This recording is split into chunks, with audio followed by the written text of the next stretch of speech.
Hello and welcome to the Money Marketing Podcast. I'm Kimberly Dondo, Digital Content Manager, and in this week's Weekend Essay podcast, Amanda Newman Smith, feature writer, shares a personal and beautiful account of the intricacies of fitting in when considering social mobility. Take it away, Amanda.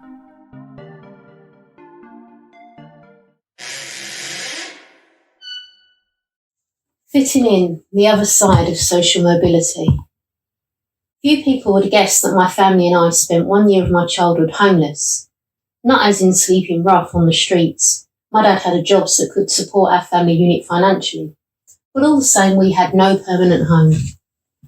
We were council tenants at a flat in London's Hoxton in the 1980s, before the artists and designers spilled over from Shoreditch to gentrify it. It was nice enough when my parents had moved there several years before, but once the elderly neighbours were replaced by younger, more transient groups who couldn't find jobs in a lot of cases, the place went downhill fast. We were burgled 3 times within 18 months. I was only 7 the first time it happened. My dad was at work when Mum and I arrived home after school to find our front door ajar, having been kicked in. 2 teenage girls who had been nosing around our ransacked home ran past us and flew down the stairs. Our TV, money, jewellery, and even my mum's rain lamp had gone. The contents of cupboards and drawers, including our underwear, had been turfed out and lay strewn across the beds. The 3rd time it happened, there was little to steal. Any remaining valuables had been given to family for safekeeping. With meagre pickings, the burglars had turned their attention to my toys. My Bontempi keyboard, a recent Christmas present, had gone. My parents didn't want to be sitting ducks, awaiting the 4th burglary. They'd applied to go on the council's housing transfer list after the 1st burglary, but it was ridiculously long. My dad was told we had no chance as we had no priority points, which were awarded for things like disabilities. So after that 3rd burglary, we just left, making ourselves intentionally homeless and putting the contents of our home in storage. Family offered to put us up, but my parents politely declined, knowing that was probably the surest way of falling out with loved ones. I was, however, shielded from the upheaval by staying with my grandparents and my aunt to break up the time spent in North London hotels and guest houses. My aunt and her boyfriend, both in their early 20s, had just got their first flat, so staying with them was exciting. They bought takeaways that my mum would never allow, and my usual bedtime rules went out of the window. At my grand's, life revolved around playing out with friends, but coming back in time for dinner and watching the Kids from Fame on TV. At weekends, my parents and I stayed at a lovely B&B by the sea, run by an older couple who were like family by the end. I saw that period in my life as an adventure, and it's a testament to my parents that when I look back, all I have is happy memories. I think of browsing rails of pastel-coloured Frankie Scissor-Lac t-shirts on hot summer afternoons at Southend Market, and watching the breakdancers outside the cinema while queuing to see Ghostbusters. Now, parent myself, I can relate to the reality of it all in a way I didn't see as a kid. How much money it must have cost my dad, the stress, how draining it must have been to chase up the council staff who refused to rehouse us, didn't listen, and seemed not to care. That's not to mention the emotional trauma of strangers invading your private space, rifling through your personal belongings so you don't feel safe at home. Housing policies changed a lot since then, but at the time the council would only offer us temporary accommodation that you wouldn't want your dog to stay in. In their eyes, we had forfeited any choice by making ourselves homeless. It took the intervention of the Housing Ombudsman to get us nominated to a different London borough, and we finally got a permanent home, surrounded by our extended family in East London. This is important because it sets the scene for what I really want to talk about, social class. When browsing the internet, I came across an article in a law magazine about social class being the forgotten strand of diversity and inclusion. It's true. When do we ever hear about it? The class war that was played out through strikes in the 1970s is no longer visible, but that doesn't mean we're all middle class now, a suggestion that I heard on the radio a few years ago. It's just that being working class has disappeared from our everyday vocabulary. I can't help but think that's related to there being no obvious political party for working class voters these days. Being working class has become obsolete. I'm living a middle class lifestyle now for a combination of education, the job I do, my marriage and home ownership. But coming from a London council estate, I'm not sure I'll ever be middle class. I'm different compared with the middle-class social circles I've mixed in since I left school. Having said that, I was the first in my family to go to university, which meant I also felt different to older family members. So even the working class label doesn't feel quite right. Social mobility is a wonderful thing, but having one foot in two camps is an odd position to be in. You belong to both worlds, but you feel half in and half out. I have to credit financial advisor Emmanuel Asuko for prompting me to think about social mobility in financial services.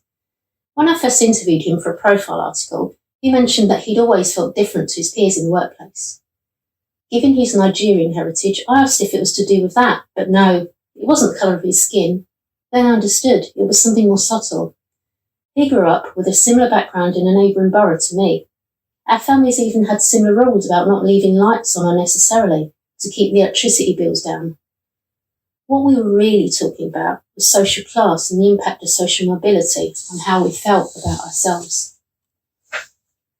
Last year, the LSE, London School of Economics, published an article that talked about its research on social mobility and attitudes towards multiculturalism.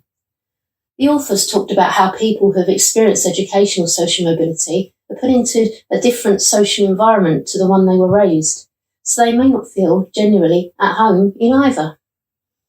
That tallies with my experience. At journalism college, many of my fellow students were a few years older than me, had studied politics at the top universities, and already had trainee places at the broadsheets. They confidently gave opinions on what they'd read in the New Statesman and The Economist. I kept quiet. This was alien to me, and I spent half the time thinking I was on the wrong course. The friends I made there were also a bit different. An Asian music journalist, a gay man who wasn't out to his family, and an older guy who was an artist, inventor. Once I clashed with a fellow student on a debate about the British National Party. He took a hard line on free speech, a variation on not agreeing with what you say, but defending your right to say it. I argued we can never allow absolute free speech, because I'd seen firsthand how divisive extremism is. In my primary school, some of the white parents had been up in arms about their children singing Bangladeshi songs in assembly and instructed their children not to participate. For me, that was the reality of the BNP and free speech being in the same sentence, handing down intolerance through the generations. Looking back, we both had a bit of youthful arrogance, thinking we got everything sussed at the age of 21.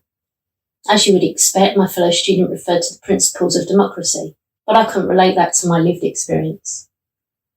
It was interesting to see that the results of the LSE research applied to me. As someone who has experienced educational social mobility, I'm likely to be more positive about multiculturalism than my immobile peers. It probably helps that different cultures have been part of my life for as long as I can remember.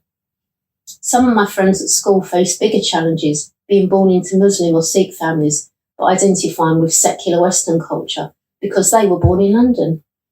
It wasn't unusual for my Indian friend to wear a traditional shalwar kameez and smuggle in some Western clothes to change into behind her parents' backs whenever we had a school trip.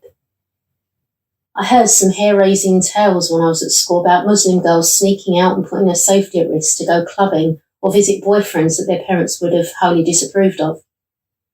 Being caught between two cultures is difficult, but as the LSE research shows, it's also an asset in that you learn to adapt and see things from different angles. Such great skills for advisors to have. That's why diversity and inclusion matters. Being the best person for the job is something I've read a lot about through Money Marketing's articles on diversity. I enjoyed reading Lois Vallely's recent leader on positive discrimination and the online comments she received from readers.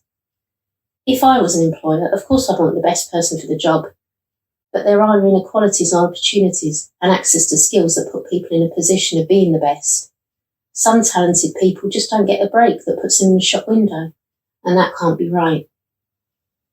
I was lucky in that my family understood the importance of education and brought me up to work hard. Being academic, my school teachers picked up on that early, so I was encouraged to push myself and flourish. That wasn't the case with some of my classmates. Some had so much potential, but only realised later in life that qualifications held the key to doing the jobs they wanted to do, rather than the ones they could do. It's not impossible to play catch-up, but it's harder to make up lost ground. Qualifications are never the end of the story when you're from what we traditionally call the working class. It's almost the beginning if you need to reconcile the person you are with the person you're becoming. It took time to build confidence, for me anyway, which I think came along with age, and to accept all the strands of my life, whether they fit or not, whether people approve or think they're contradictory. So now I'll happily admit to preferring the tabloids or loving a good opera or ballet at Covent Garden. That is me. Thank you again, Amanda, for another wonderful piece. We do hope that you enjoyed it. Please do keep up to date with all our new releases via Podbean, Apple Podcasts, Spotify, and everywhere else you get your podcasts from. You can also keep up to date with all our new content published on the Money Marketing website, as well as our Twitter and LinkedIn. See you next time.